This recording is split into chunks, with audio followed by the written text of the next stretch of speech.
Hey, everybody. You're definitely not going to want to miss our next episode. We have an amazing guest. Her name is Brandy Sheets. I've known Brandy since 2015, so 8 years now. She's an amazing mother, amazing woman, amazing professional. I've leaned on her for many, many years when we worked together. She was kind of my right-hand go-to person. She was my surgical scheduler. She was my personal assistant. She was my scribe. She was my clinical supervisor. So she did a lot of amazing things. But it's going to be a fun episode. You're definitely not going to want to miss it. And remember, we always have the Sawbones Challenge. So stay tuned. We'll see you soon. All nurses to the nurses station.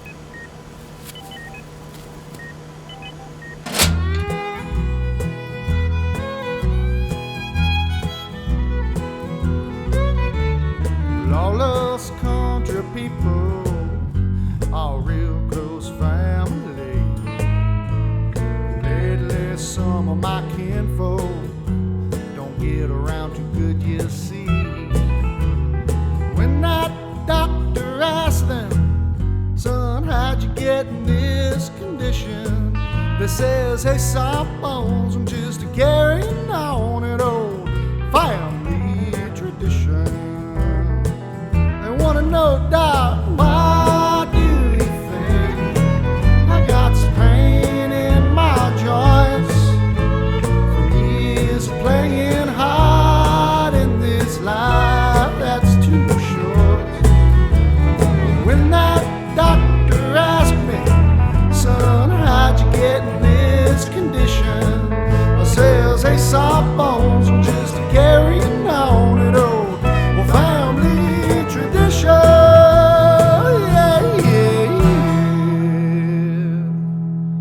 Tell me all about it, Doc.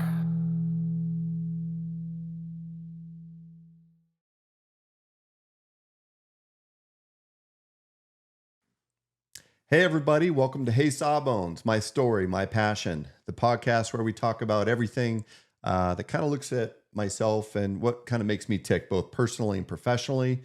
As always, we have an amazing guest today. I'm super excited to introduce this individual. I know her personally. I know her professionally. We worked together for many years. She's an amazing woman, a great mother, a great worker, and has a lot of cool stories that she's going to share with you. And without further ado, I'd like to welcome Brandy Sheets. So thank you for coming on today. Thanks for having me. So as we always kind of start the podcast out, let's hear a little bit about who you are, where you're from, and then we'll kind of work into kind of like your first memory of me and my first memory of you. Yeah, for sure. So, Brandy, I was born and raised in Meadville, Pennsylvania. Lived in that area my whole life, and up until a couple years ago. Ventured on into Ohio, and just been raising my kids there.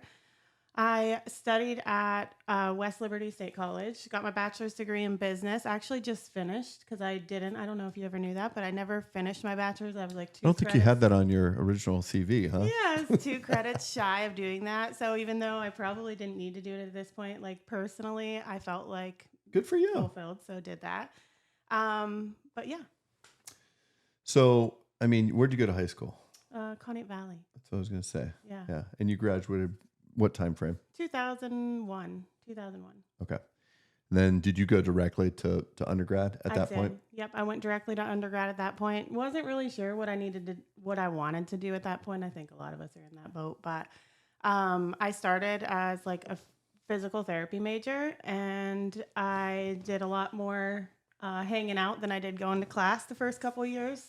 My mom's not happy about it still, but kind of changed that after my second year of college. Ventured out, went to UCF for a couple of years, just shy of my credits, and then I just finished. University of Central Florida. Yeah. That's in Orlando? Yeah. Okay. Yeah. I know we've talked about the fact that you lived down there for a while. What about your work history?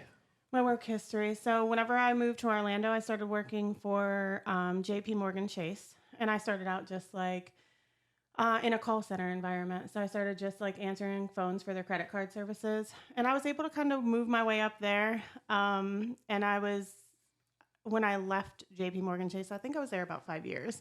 When I left there, I was a team manager. just running a team of credit card service professionals, basically. I left JP Morgan Chase and I got into pharmacy sales for just a little bit of time, probably about 2 years. I did like the sales environment, so that was kind of interesting to me. Where were you living at that point? Orlando still. Okay. Yeah. And then I came home for the summer. I was just going to take a quick break, came home for the summer, and I met my now ex-husband, and I never went back. So I was in Florida about 7 years probably, ventured back here, and here I am.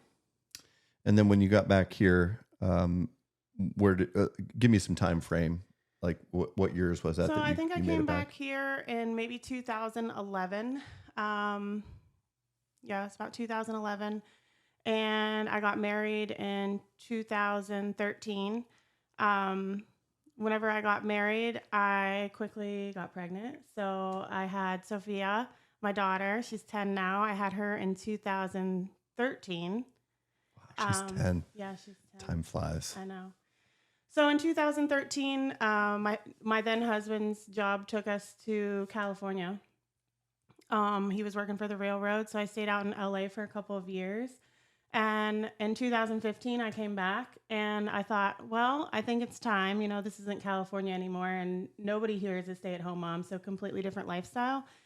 So I came back and I was like, I think it's time for me to go back to work. And at that time, it's a funny story. I probably never told you this, but at that time, I applied to the orthopedic office, and I really was just looking for something part-time with no responsibility.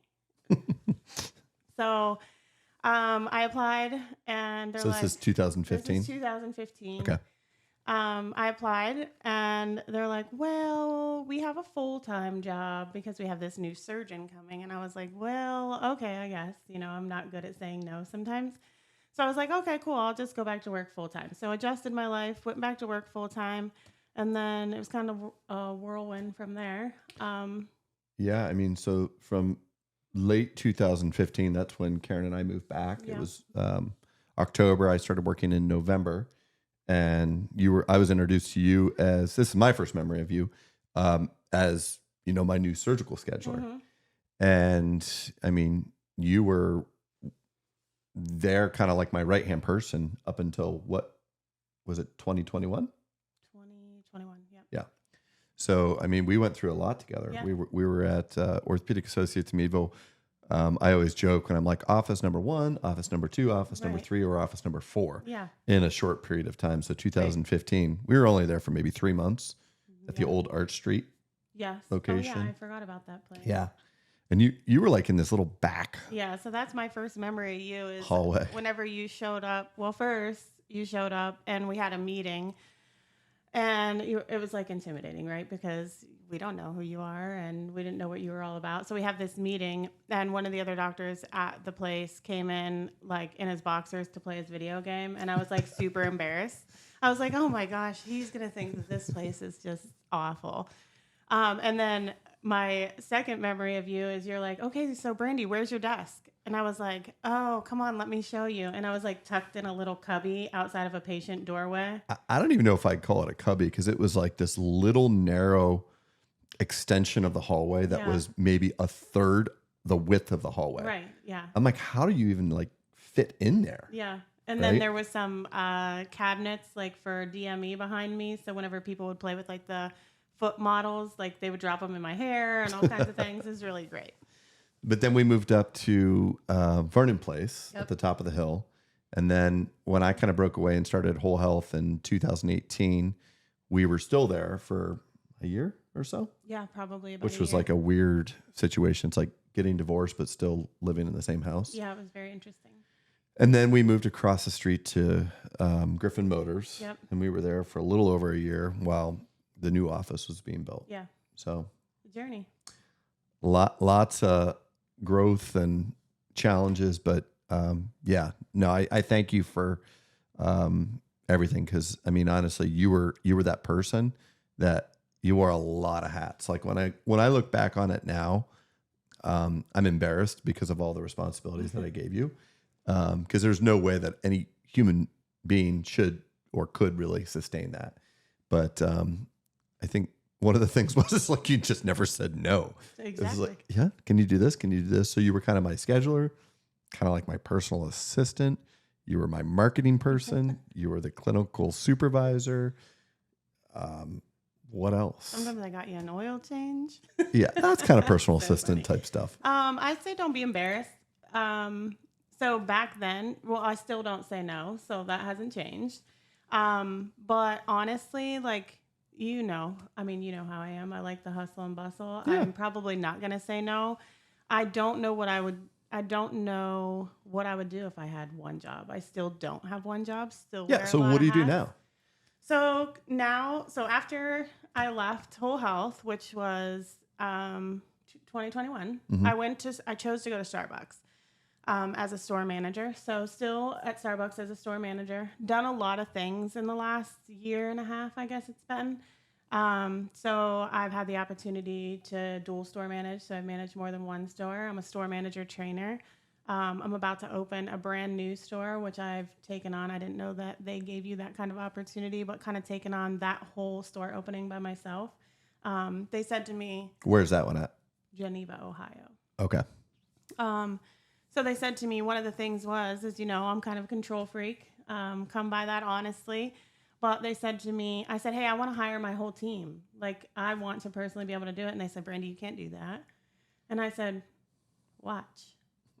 And so I did that. And so I've interviewed hundreds of people, hired 35, and I have them all out Holy doing cow. things. 35 So, employees for one store? Yeah.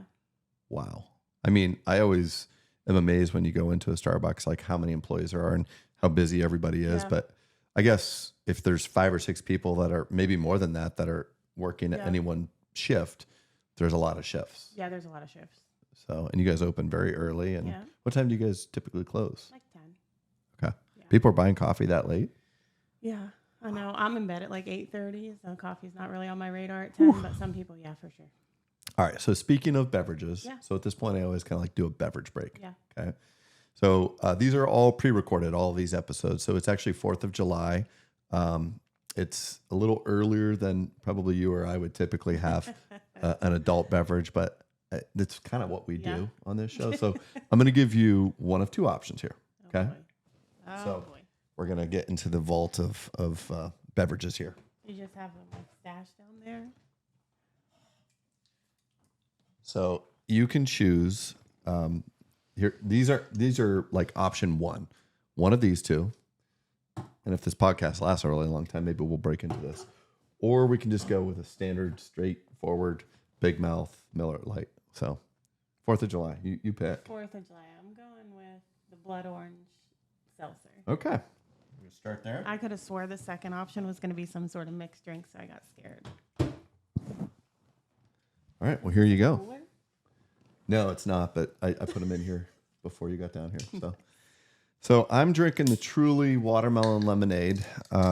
It's funny because I cannot stand watermelon, Me but I too. like watermelon flavored things. So cheers, by the way.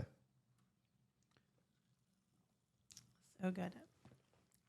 You don't have to tell them what. Actually is pretty good. And yours is the Bud Light. Bud Light. I kind of gave up Bud Light Platinum. products here, but Oh, yeah. Well, I can't speak to that, so cut. is there an edit button here? All right. So next session, this is kind of the Q&A section. So we kind of went over the ground rules, basically same for every episode. 3 business questions, 3 personal questions. What I didn't tell you is you can veto one of the questions if you don't like it or if you're not comfortable. However, I will also tell you that you are the 5th guest and none of the 4 previous guests vetoed anything. So no pressure. Perfect. I'm always up for the challenge. All right. So you go first. I go first. Business question. first. So I would say since I've left, you've done a lot of things. You've been busy. I am always happy to see that you have something new going on. Not surprised at all. Every time I see a big announcement in the back of my mind, I'm always like, this makes complete sense to me. So just tell me what's going on. Well, I mean, this is probably one of the newest things, that the podcast. And honestly, it was just something that I wanted to do to kind of like give an opportunity for my patients, particularly to kind of get to know me better because, when I'm in my work environment, and you were there, you were my scribe too, right? So like, not only were you scheduling, but you were with me every clinic, seeing every single patient. Yeah, I can give them a glimpse into who I am during that period of time, but it's so quick, and there's this level of professionalism. Not that I try to not be professional at all times, but this is more like just having fun, letting loose, and getting more into like what makes me tick personally, right? So the podcast, we've got a couple other projects that we're working on that aren't quite ready to be kind of like Is that released. a veto? It's not a veto. It's just, I mean, there's so many other things that we are doing. I mean, we started the Wellness Institute Right. not too long ago, which is something that I've always kind of wanted to do. And you remember from back in the day where I always talked about optimization of patients before surgery. So really trying to minimize the risks for our patients. So if you're diabetic, not just saying, hey, get your diabetes under control, but like, and then come back and see me. Or if you're overweight, hey, lose weight, come back and see me when you've lost weight. Really giving them the tools and being that voice that helps them to walk through that process, because it's not easy to lose weight, to get your diabetes under control, to stop smoking, to mentally get prepared. So, I mean, Wellness Institute podcast, the Erie office, we just started that probably about 6-7 months ago. And like our size has doubled since when Whole Health opened in 2018, when we had about 15 employees. Now we're over 30. Yeah, that's crazy. That's big growth in a short time frame. It is, but I think we're kind of like at that kind of nice sweet spot where I don't foresee any big additions in terms of staff, because I mean, really, where are we going to put them? Right. So, well, I just want to say I'm super proud of you for like doing something for you. This obviously brings you joy and happiness, and that's really what life's about. And I know that sometimes in the past, like both of us like struggled with just that. Like, yes, you're a business owner. Yes, you're a very high volume surgeon, but yes, you're also a person. So I'm super proud of this. yeah, and this is just fun too, right? Because it's just like casual conversation with people that I really enjoy, people that I really respect. And to me too, it's like giving back and giving credit where credit is due to those people that have helped me along my journey to get to where I'm at. Because like I'm a huge team advocate, always played team sports, and there's no way that I could do what I do on a daily basis without the people that helped to shape me to become who I've become. For sure. So, Nice. all right, that's question 1. All right. Question 2. I get 3 in a row. Yeah. You get 6 in a row. Three business and then 3 personal. Okay, awesome. So over the last year, what would you say that your biggest struggle has been professionally? I would say staffing, right? I think ever since COVID, COVID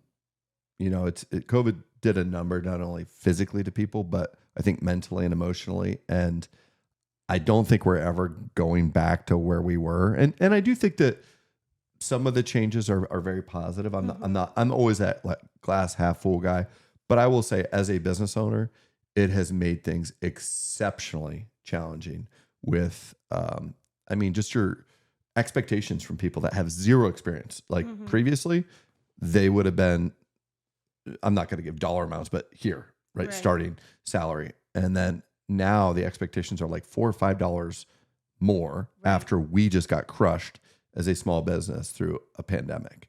Right. So you've got that. I think there's been just almost like a sense of entitlement for people as well. And, we've seen a lot of people come, we've seen a lot of people go, both good and bad. Like some of the people that left, it was like, it's a blessing. Some of the people that left, it was disappointing, yourself included. But honestly, I mean, for you, I was super happy because I knew you were doing something that you needed to do. You needed a change. But absolutely, staffing has been the biggest challenge, not only at Whole Health, but at the hospital too. Yeah. I mean, people are always looking because they think that grass is greener on the other side. Right. And I always joke, I say, well, once they get there, they're going to realize that it's artificial turf. And yeah, sometimes. So I would say too, like, yeah, staffing everywhere is like a big issue, obviously. And maybe not like try to look at it from a different lens a little bit, because Not everyone's leaving because like the grass is always greener, but sometimes like it takes like one thing you've always taught me is that you have a goal, right? And whenever you hit a roadblock, you don't change the goal, you change the plan. So for me, like personally, I would say, did I at one point think the grass was greener? Maybe not. Like, I don't know. I loved where I was at. But what I did know is that I couldn't be the leader that I needed to be in that situation at that time. So in order for me to grow, I had to make myself uncomfortable. So maybe that's what people are doing. It's Yeah. like a little bit of uncomfortable. And you never know where you might end up. So Yeah, no, I mean, again, I don't try to look at it as a negative, but it's just like if I feel like there's this constant like interviewing process. 100%. And I've actually finally like relinquished the reins where like unless they're like a provider, Yeah. I don't even participate in those Yeah, that's awesome. anymore because Okay. it's It's just hard. time consuming. It's time consuming and it's a lot of unnecessary effort on your part. Well, I mean, you've always beginning. known that like I like to like get to know people and because it is like my baby, right? It's my Yeah. business, it's my baby, but you also have to empower the leaders that you've put in place, right? And since you've left, we've created like a leadership team. Yeah. And so I have like my leadership team do the interview process and everything like that. Yeah. So it's been I a love positive that. thing. Yeah, for sure. And I think that you've done a great job of building a great team. I've met some of them because we used your space. And, Yeah. I was happy to be back. I said, I hope I don't cry today. I didn't. I was like happy to see everybody. I didn't know most of the people, but the people that I do know are like still close to me, you know, Yeah. Sean and Travis or whatever. But I was happy to be back. Yeah. Well, it's always nice to Yeah. kind of return, Pop right? in. Yeah. Never get out to that area anymore anyways. So, but yeah. What else? All right, question 3. So Yeah. I want to know, and I don't think that I've ever asked you this, when it comes to like knee and hip surgery, what is the most memorable surgery that you've ever done? Oh my gosh. Wow. Probably one that didn't initially go well, right? Because the ones that go well, it's kind of like you know me. Like I take the wins in stride, but I take the losses very hard, Yeah. right? And when I say losses, like a bad outcome, and when something bad happens, you tend to remember that a lot more Yeah. than when you're on your groove and things are going great. So there was an instance a couple years back where I was doing a knee replacement, and one of the parts of the operation is you want to make sure that you get the knee fully extended during the operation, and you have to physically push on it. And this lady had very osteoporotic bone, and I had done this literally thousands of times, right? And when I did it,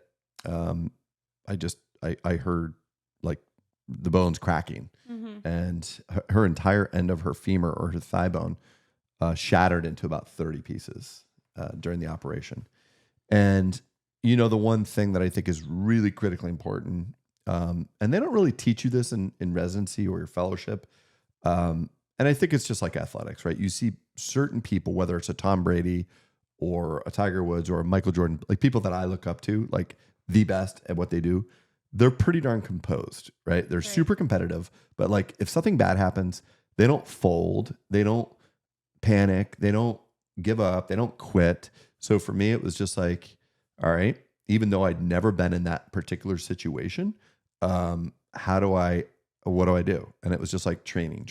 Well, I've never had this particular instance happen during the operation, but I've traded this particular problem for a knee replacement that I maybe did or someone else did, and they fractured their end of their femur years or decades after it. So, you just have to like be composed, because there's nothing worse than during the middle of an operation for the surgeon to get panicked, because then everyone in the room gets panicked. Right. It's like if a captain of a ship gets really panicked during a storm, it's going to be We're in big trouble. pure chaos, Yeah. right? So you just got to maintain your cool. So I was like, okay, give me this. We're going to sew it up. We're going to get what we need. I'm going to put it in a splint, and I'm going to come back tomorrow, and I'm going to fix this. And that's what we did. And that lady did wonderful. And I have since done her other knee, thankfully without a fracture on the other side. Yeah. And I have done her daughter's knees as well. So she was quite advanced in age, but all's well that ends well. Nice. Love that. Yeah. That's awesome. So Change the plan. personal stuff now. Personal stuff. Oh boy. What do I need to know personally? I don't know. You're the question asker, so. I'm the question after. Well, I didn't know I had so many questions all at once. Personal stuff. So I gotta think. Yeah. I mean, a lot of people have asked, family questions, that kind of stuff, but whatever you want. Yeah.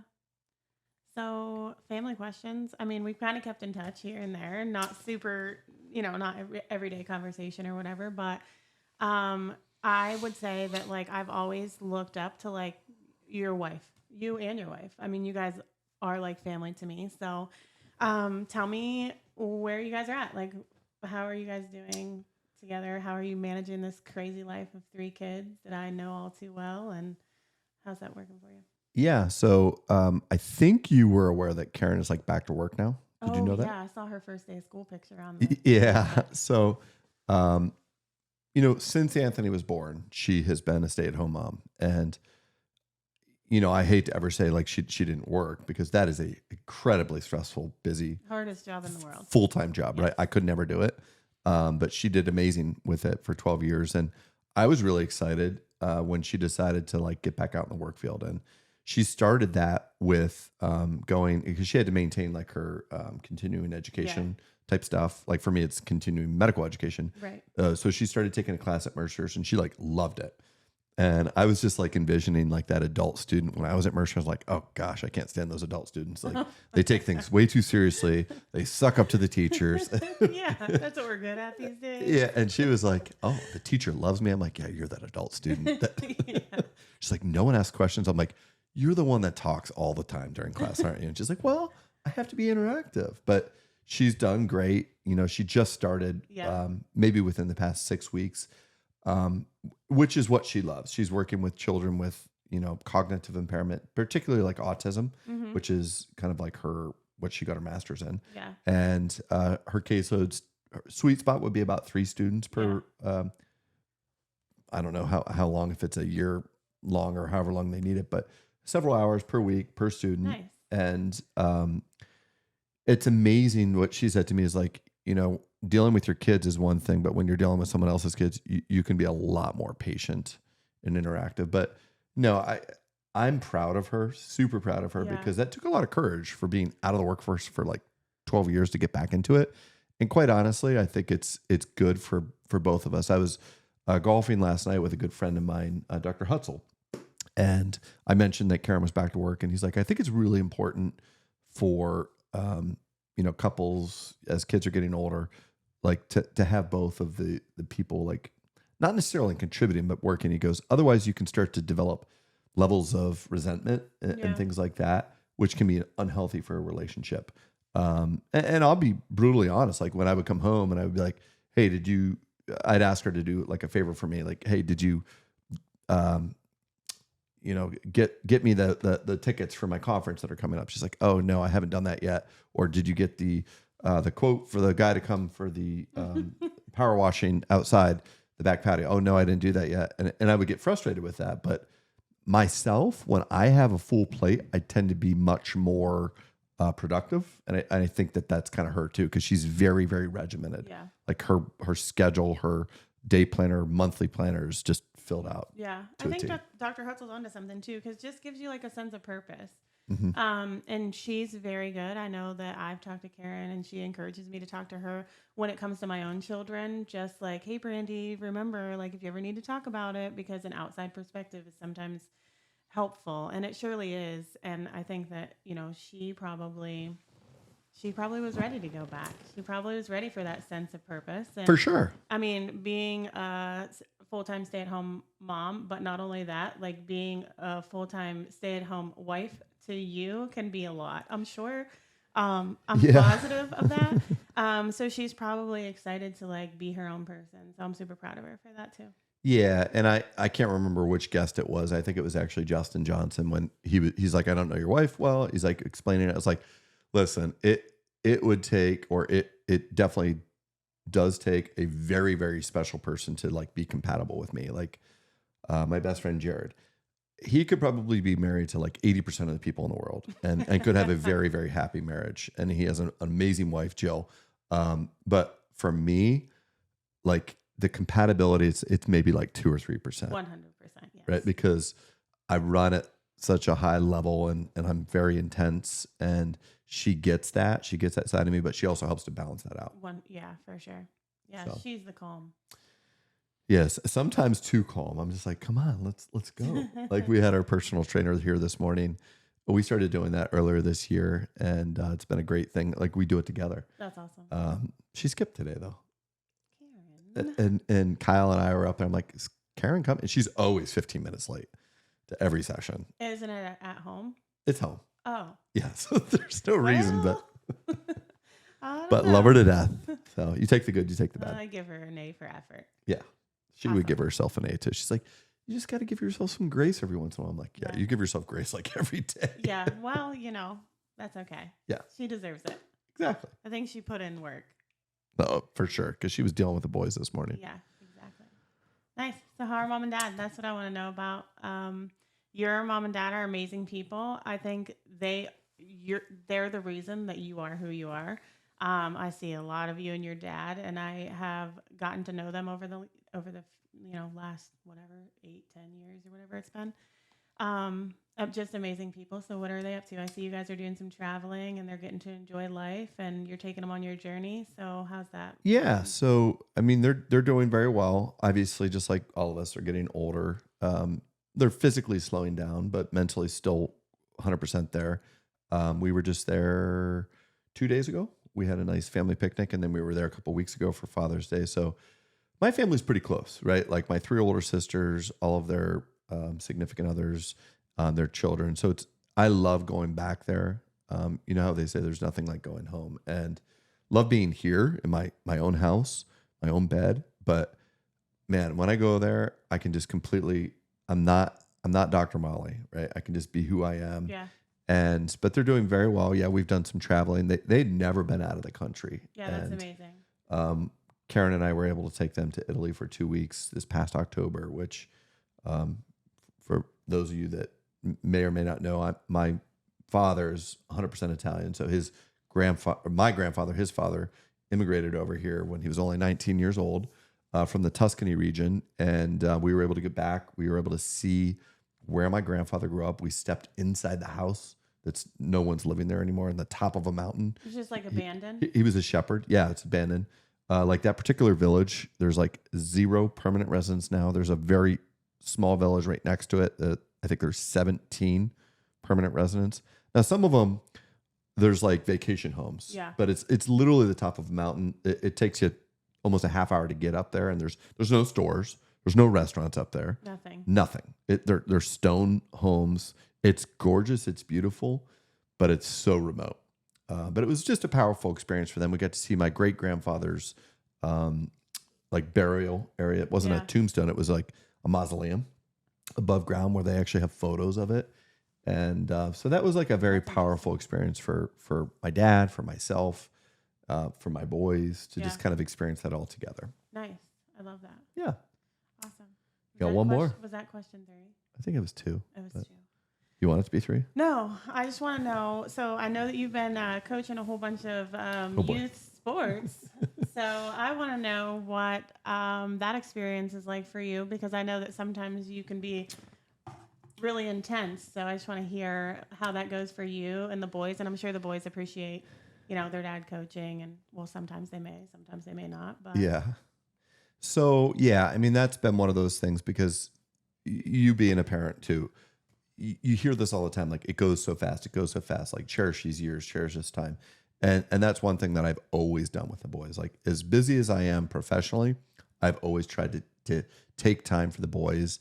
And up until this season, for the past 6 or 7 years, I have coached a sport for a boy, and I typically rotate. So flag football in the fall, I've always coached kind of Anthony's team, and Santino was on that team 1 year. Winter basketball, I've coached Santino. This past year, always just you rotate so that they don't feel left out. Yeah. Do you have a favorite age group? I have a favorite I had a favorite sport, which was coaching flag football, even though I didn't play football. It was just like, it was fun. There wasn't a lot of pressure. And although I'm super competitive, I felt like it was just like enjoyable. It was fall, just getting out there with the boys. And I like throwing the football too. So we would have a lot of fun, particularly with the practices. Basketball, absolutely my favorite sport, right? To play, to watch, just because that was my sport. Yeah.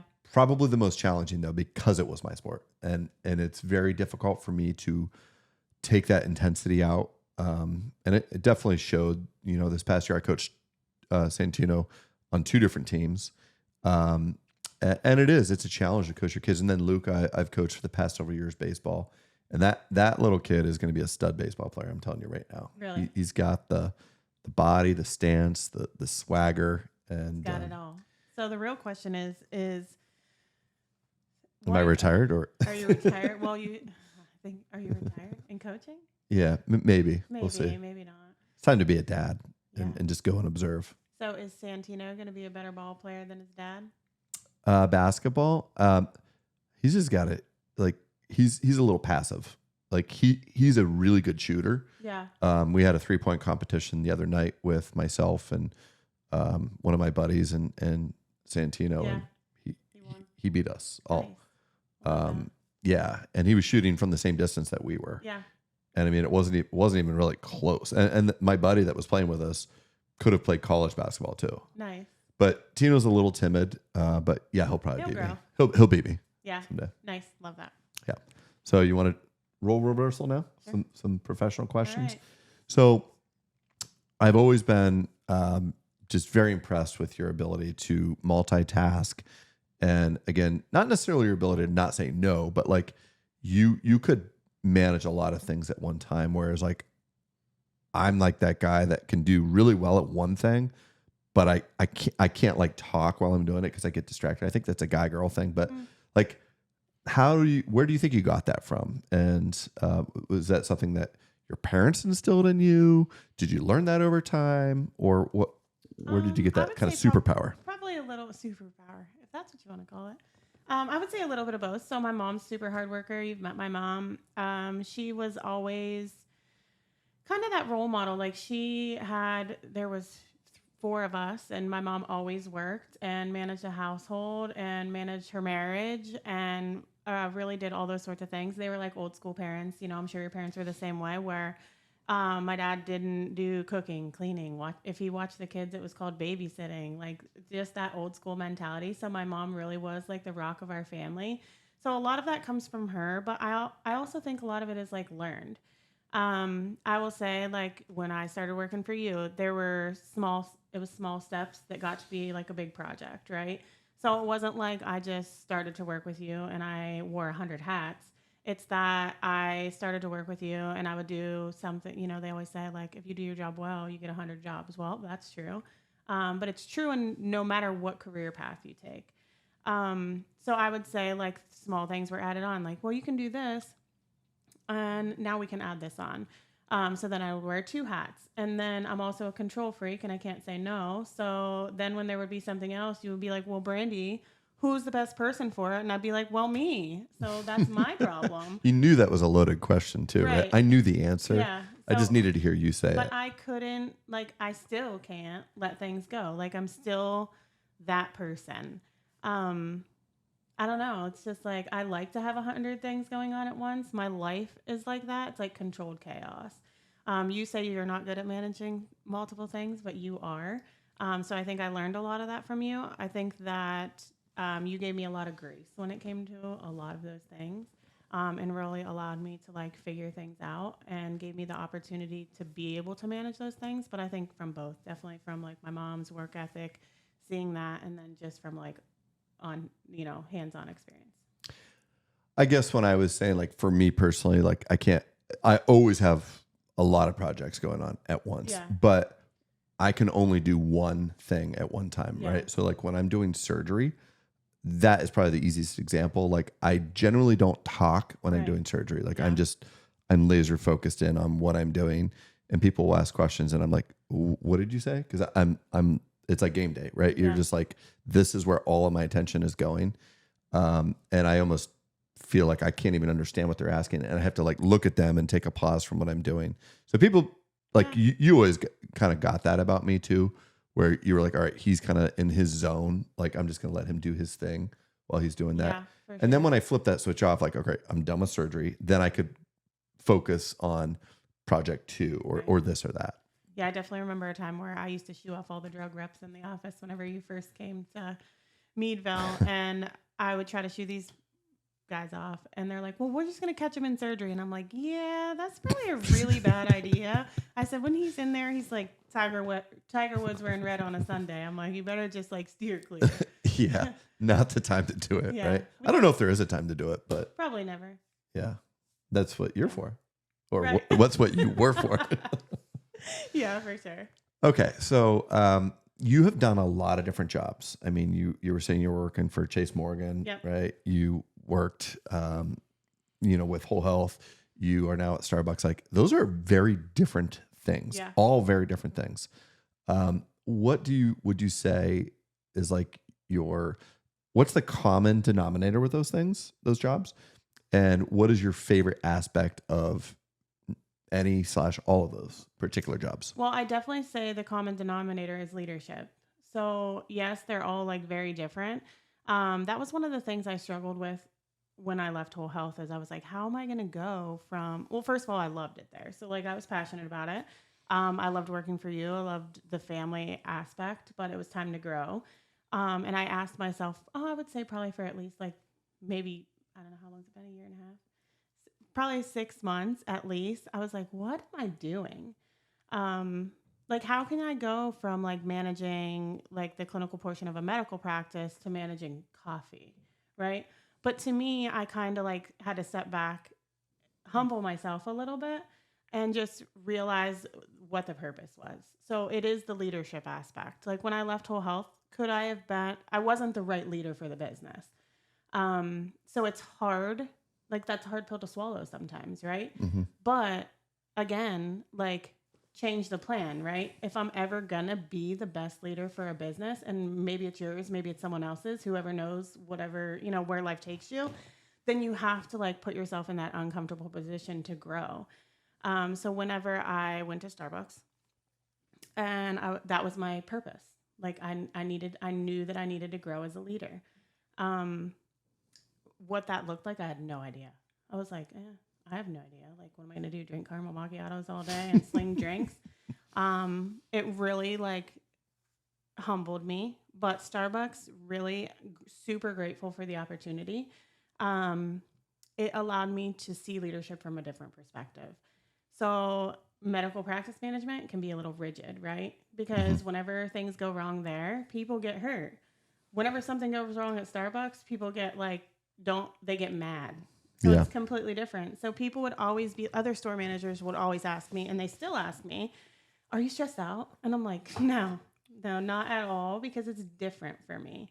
Like it wasn't to the same level of importance. Not that it wasn't an important job or not that I didn't appreciate it, but I really sat back, kind of humbled myself and just took everything with a grain of salt, took in everything. That's what I do. Sit back, take everything in, really just learned a completely different leadership style. And I'm super grateful for that. I would say that Starbucks is 100% like partner focused. Like they are, a lot of people say that they want the Disney mentality or they want to work for a company that really genuinely cares about their employees. And that's Starbucks, and it's almost to a fault. So when I came from something a little more rigid, which there's nothing wrong with that, it's just a different line of business. And I had to learn to lead with grace, and nothing else was acceptable. It really pushed me outside of my comfort zone, and I like grew tremendously as a leader. So I guess this question is going to segue off of that is, when you walk into Starbucks, part B, but third business question. And I say this with all due respect to like diversity, but it's like you walk into a Starbucks, it's like a box of Crayola crayons just got dumped out. Vito. Right? Vita? Vito. Vito? Are you going to ask? Oh, Vito. I was like, Vita. Vito, like the Italian name? No, you're talking Vito. No, like, so how do you deal with so many different, Like, and I think it's great, right? Yes. If there's one thing that I've learned over the years is like diversity, those are all great things. Yes. But how do you deal with so many different personalities and deal with it with grace? I mean, was it the training that they gave you?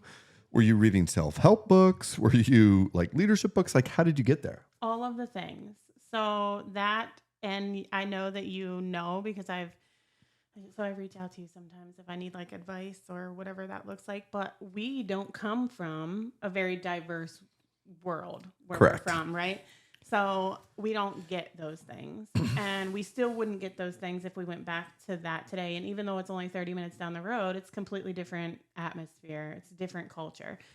Definitely a struggle for me. I'm not going to lie. I talk about it often with like other leaders, and it's not easy to do that. And it's not easy because that's not how I was raised, or I was never really given that perspective.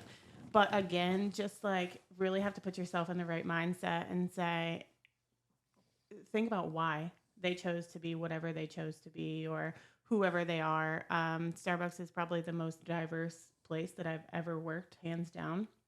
Definitely need self-help books. You definitely need. Do you write any self-help books, or have you written one yet? Oh my gosh, Maybe you no. should. I don't even know how to help myself. Well, this could help Can't you. help anybody This else. is This is gonna help like you. your own little project. All right. Well, we'll put that on the list. But yeah, it's definitely different. It definitely drives. There's days where I'll be 100% transparent. There's days where I've shot you a text message and I'm like, I'm done. Like, I can't do this today. And I felt that way, and I genuinely felt that way. I've told leaders at Starbucks the same thing, so won't be surprised if they happen to see this. But that was my biggest struggle, is that I didn't know diversity. It's grown on me a little bit. I appreciate the culture, and I appreciate like the culture that they try to create. Not every day is it for me or what I would like it to be. But the only thing I can do is try to sit back and remember that we're all different for a reason. Yeah, I think that's beautiful. Beautifully said. So personal stuff, right? Yeah. So family, you have Sophia and you Yep. have 2 stepchildren. Yes. Like how does that blend occur? Because I'm just not familiar with Yeah. that, right? Like, and I think you do it well, but how'd you get there? And on a daily basis, how does that work in terms of like they're not your biological children, but like you're their mom? Yeah. So it's definitely that's been a challenging part of my life too. So I think I met Mike probably 4 years ago or so. His son, at the time he had a son, he was 1.5, and his daughter was 3. So at that time their mom wasn't in the picture. So it really was up to me to show them, like, be that female role model to them. That's another thing that I get from my mom. Like, we treat all kids like they're our own. I know that your family is the same way.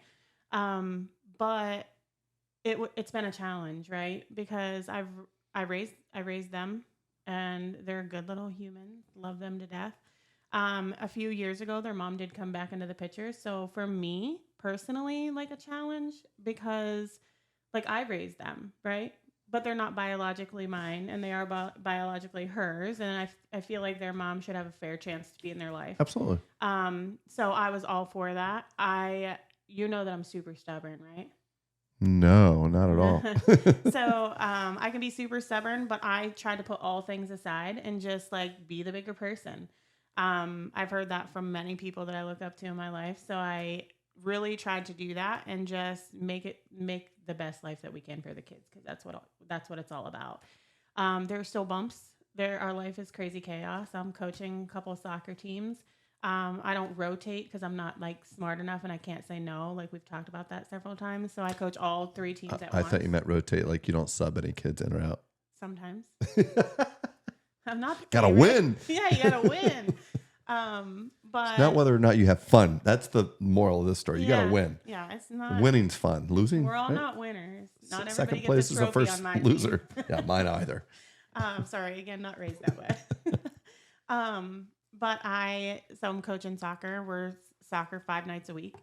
Wow. In and out. Sometimes I miss one person's game because I am coaching another person's, but we live a crazy life. It's fun. I'm really at that place in my life where that's what's important to me is just like spending time with my family and making sure I'm there. So when like we talk about development, like Starbucks talking about development, and I'm like, yeah, I don't know that that's what I want. Like, I don't know if I'm in the place in my life where I want to like move to the next position and put in more work and things like that. I'm kind of on idle for a little bit. That doesn't mean that I'm not like motivated. It just means that my priorities are different. Finally. Takes a lot to get there, but I'm just like chilling with my kids. So second question, kind of playing off of that. What do you like to do fun with your kids like this summer? Do you have any vacations? I know you guys would camp and things like that. Do you have any of that on your schedule? Well, we do. So we have some camping trips coming up. We actually got a camper and then we got rid of it because, that's what you do with those sorts of things. You just buy them, use them once, and then sell them again. But we have some camping trips coming up. We didn't plan any big vacations this year.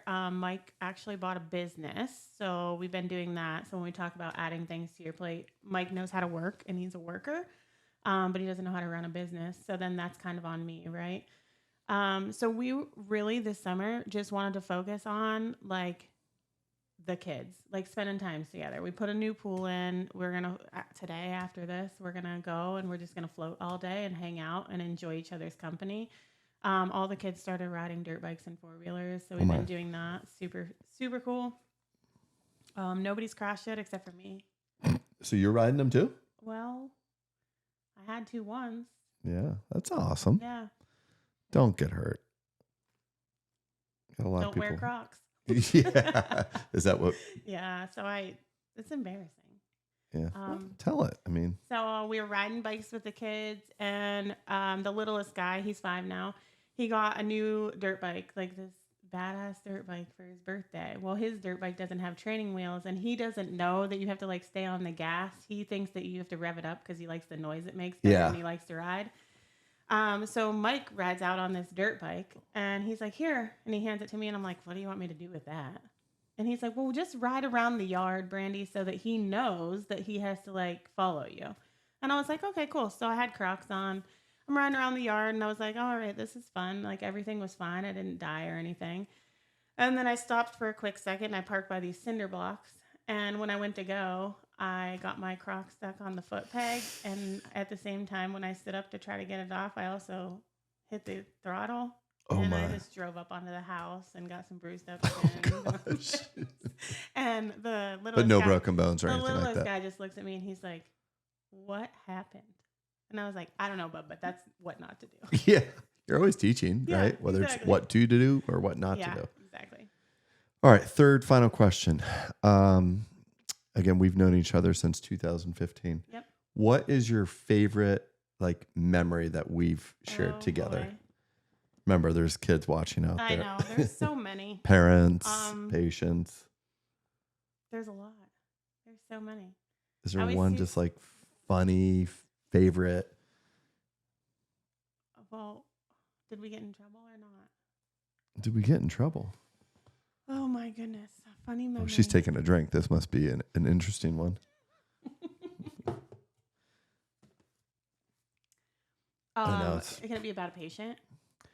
Yeah. I mean, we're obviously not going to talk about patient identifying like who it is. Well, there's a lot of memories. So things are always popping up all the time because I was the picture taker of the group. Videos. I have plenty of those. If anybody wants to see Charlie in the box or anything like that. Gosh. I was just talking, Travis and I were talking on the phone the other day. We were dying laughing. But by the way, I came across some of those old videos. We were going through hysterical.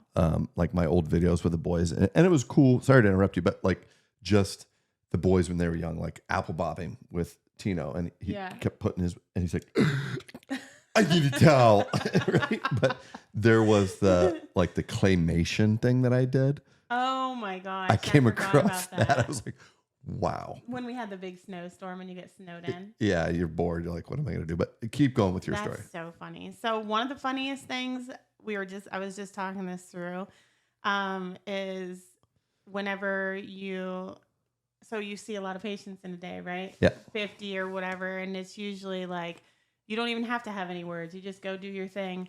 And I'll never forget one time we couldn't stop laughing. Um, so there was a patient in a room, number 8. And She remembers the room number. Wow.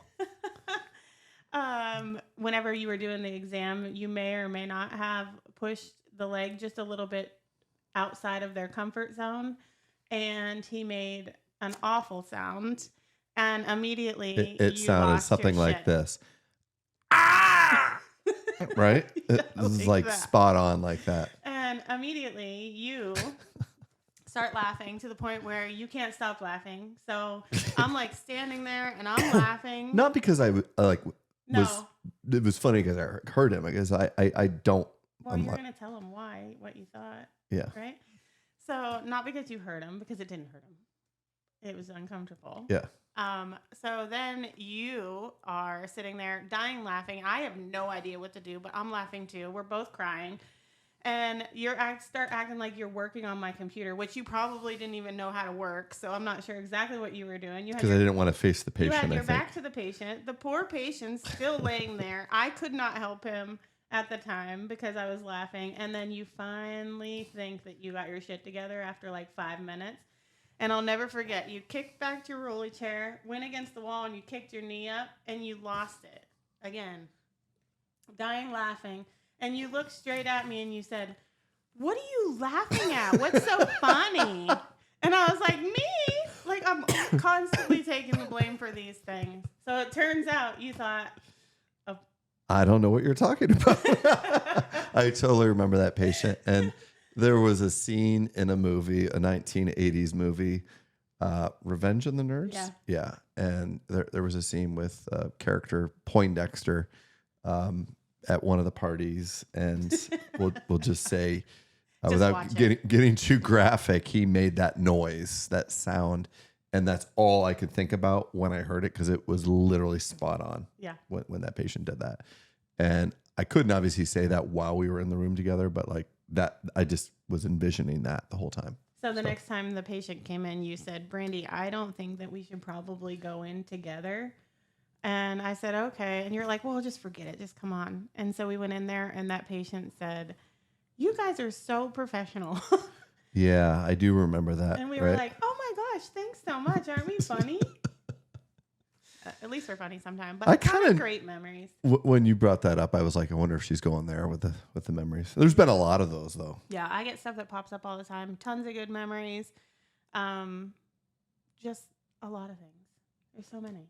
You kind of, What's your think favorite? I'm going to go with another patient experience. This was when we were at office number 3, Griff. We're What? not allowed to say that. Cut. Yeah.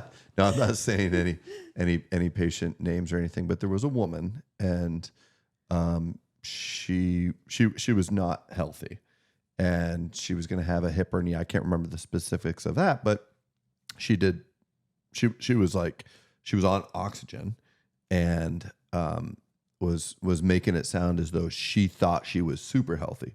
She was in a wheelchair, not mobile, on oxygen, and she told us that she would soak in a bathtub, and for like days, right? Like a day and a half or so. And she was almost bragging to the point where she said, "I can do things that a lot of human beings can't do."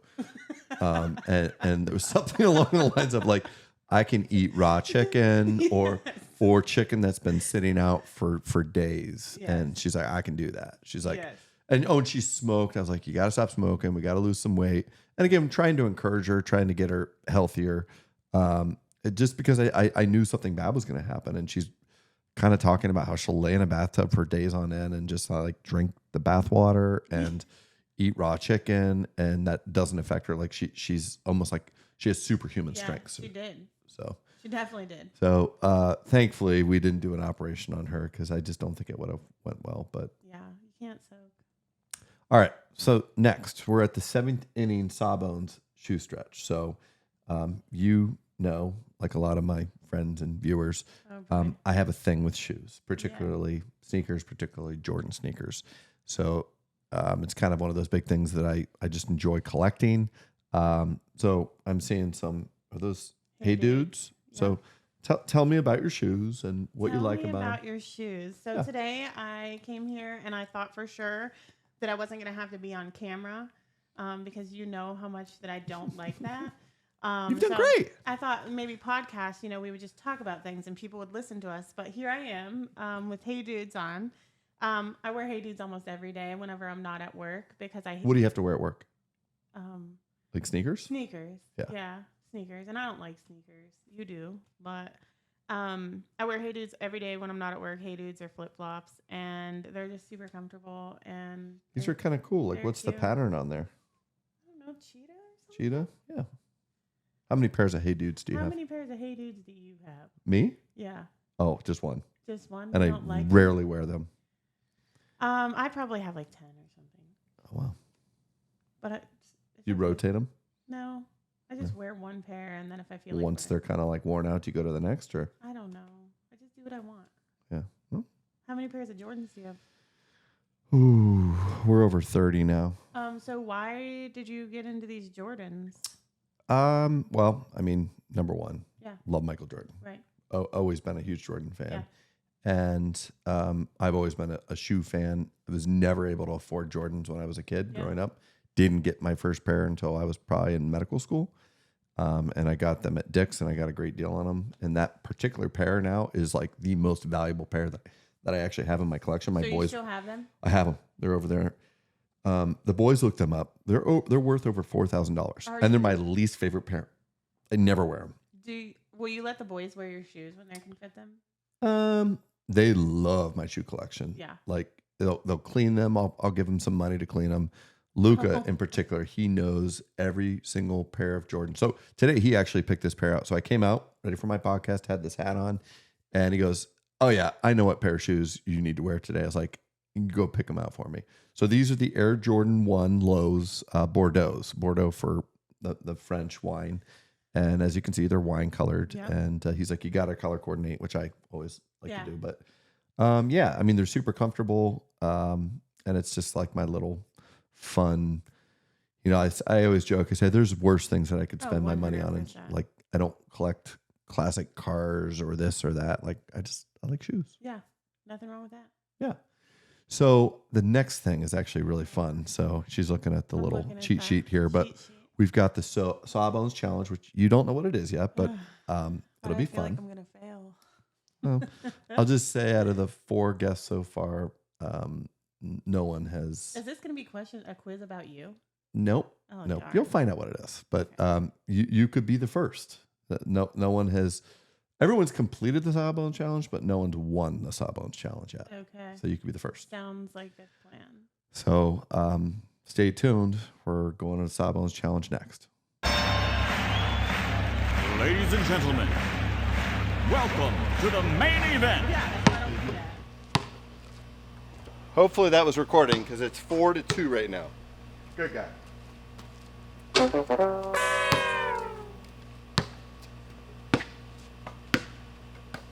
And that's what we call game, folks.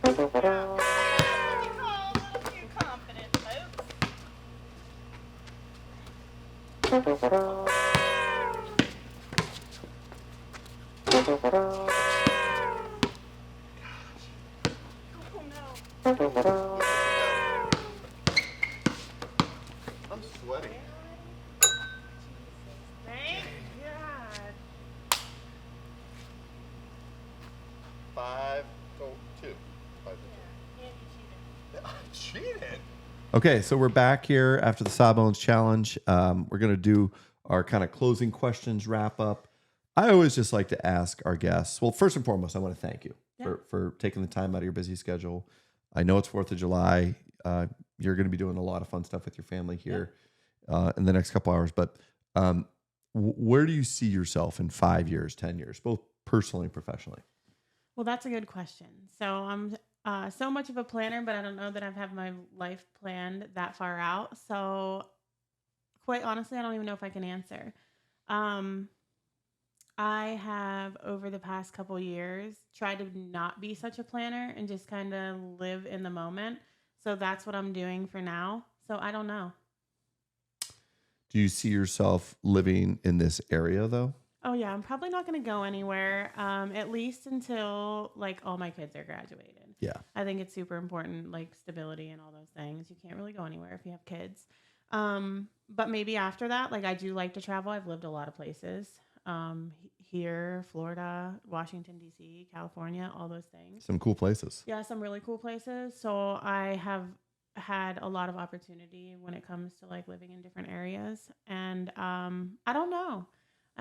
Do I love it here? It's home. It feels good to be here now. I guess it depends on where my kids go. Yeah. Might follow them around. Well, I have no doubt, no matter where you go, that you're going to be tremendously successful, both, again, professionally and personally. And I wish you the very best. Thanks. And I guess I just thank you again for. Thanks for having me. Yeah. Have a great 4th of July with your family. Enjoy the pool, the floating. You can probably have a couple cocktails in the pool too. For sure. Yeah. So thanks again. Yeah. Thank you. So again, thank you again, Brandy, for coming. Stay tuned. We've got some great stuff coming up, previews for next week's guests, some kind of outtakes, bloopers, things like that, fun stuff. But, I thank you guys for tuning in. Please comment if you have any suggestions, comments, requests for either guests or maybe some cool, fun things that we could do. Any questions you have for myself, personally, professionally. But have a great day and happy holidays to you. And without further ado, Dr. Zim, how are you? Good. How you seeing, bud? Good to see you, bud. Yeah, thanks for coming on. Yeah, thanks. Thanks for having me. We had a newer school in Erie, Lecom, and I knew about the DO philosophy, but I didn't know a lot about it. And was lucky enough to be able to get an interview at Lecom relatively quickly. Yes. And he said, "Do you know why I'm here right now and why you 3 are here?" And we're like, "We have no idea." "No, I don't." He goes, "Your board scores, your OCAP in-service exams came in." Okay. He goes, "You 3 idiots scored the lowest scores in the history of our program." Was he messing with you or seriously? Dead serious. Oh, gosh. Dead serious. And he goes, I have to face the other program directors with scores like this. So he goes, "Guess what we're going to do? We had our ophthalmology basic science course that was 15 volumes about, 3.5 feet wide worth of information." And he said, "I'm going to come down. We are going to do board review at our resident clinic in Detroit for, I think, 3 or 4 nights per week until next year's OCAP exam." And he stuck to it. We all had to do like 30, 40 pages a day and present. Oh, my gosh. We sit for our second year OCAP exam. And I'll never forget this one either. He called us back to his office. I'm out on rotation. Vicky's on rotation. Roshan. Same thing. He's tapping his fingers on the desk. And he's like, "Guess what?" We're like, "Well, I don't know. Why'd you bring us down here? Your OCAP scores came in for year number 2. And he looks at us. He goes, "You 3 morons scored worse than you did last year." All the studying that we did. Are you serious?